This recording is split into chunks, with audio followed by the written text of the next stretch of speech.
pahami kenapa penting? Karena sebagai calon guru, kita akan mengajar, tapi juga harus memahami bagaimana. Nah, jadi setiap manusia itu pasti mengalami perkembangan, mulai dari bayi sampai dewasa. Perkembangan ini tidak hanya soal fisik, tapi juga cara berpikir, emosi, dan bagaimana kita berinteraksi dengan orang lain. Nah, sebagai calon guru, perlu kita pahami ini supaya cara mengajar kita sesuai dengan kemampuan siswa.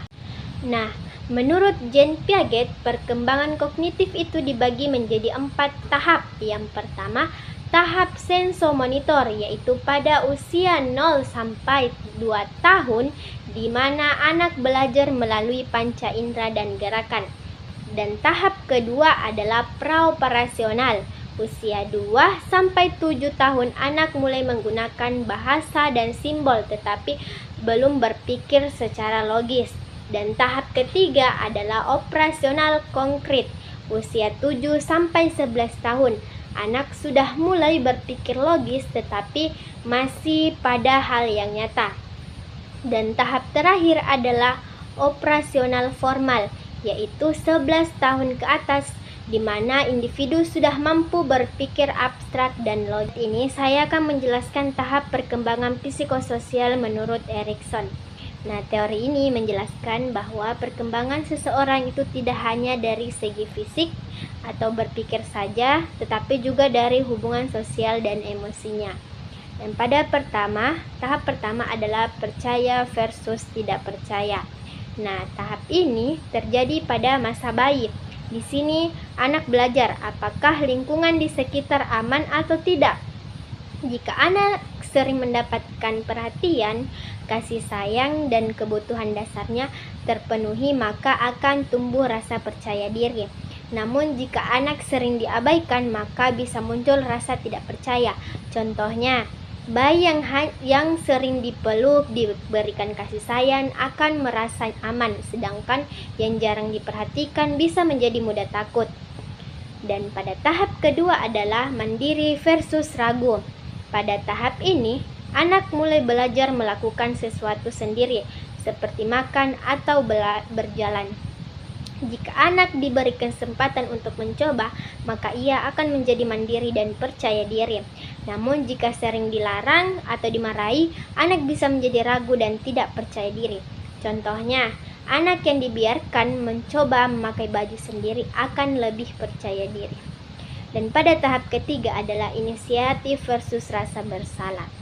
Pada tahap ini, anak mulai aktif, banyak bertanya, dan mencoba hal baru. Jika didukung, anak akan berkembang menjadi pribadi yang berinisiatif. Namun jika sering dimarahi atau dianggap salah, anak bisa merasa bersalah dan takut mencoba. Misalnya, anak yang sering dilarang bertanya akan jadi pendiam. Dan tahap terakhir adalah identitas versus kebingungan. Nah, tahap ini terjadi pada masa remaja. Nah, di sini seseorang mulai mencari jati diri seperti minat, tujuan hidup, dan peran dalam masyarakat.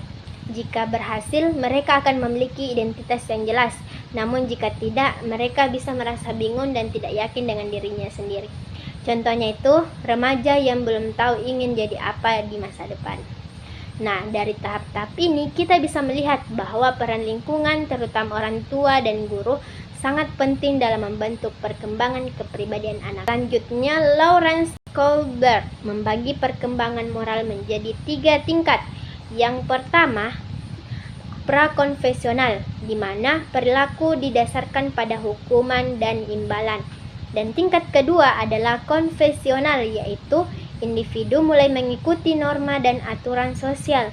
Dan yang ketiga itu tingkat terakhir adalah pasca konvensional, di mana individu sudah memiliki prinsip moral sendiri. Nah, terdapat beberapa prinsip dalam perkembangan. Pertama, kontinuitas, yaitu perkembangan berlangsung secara bertahap dan berkelanjutan.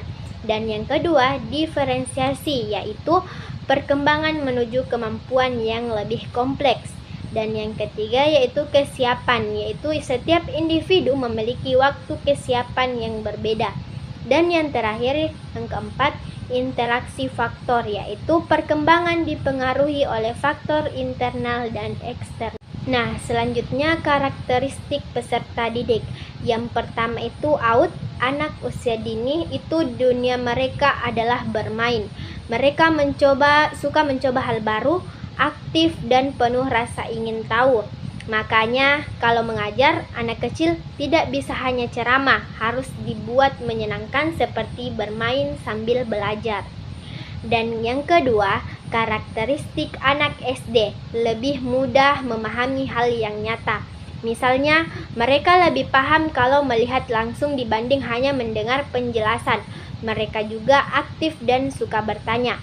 Jadi, guru hanya banyak menggunakan contoh atau alat peraga. Dan yang ketiga itu karakteristik anak SMP. Nah, di SMP ini siswa mulai memasuki masa remaja.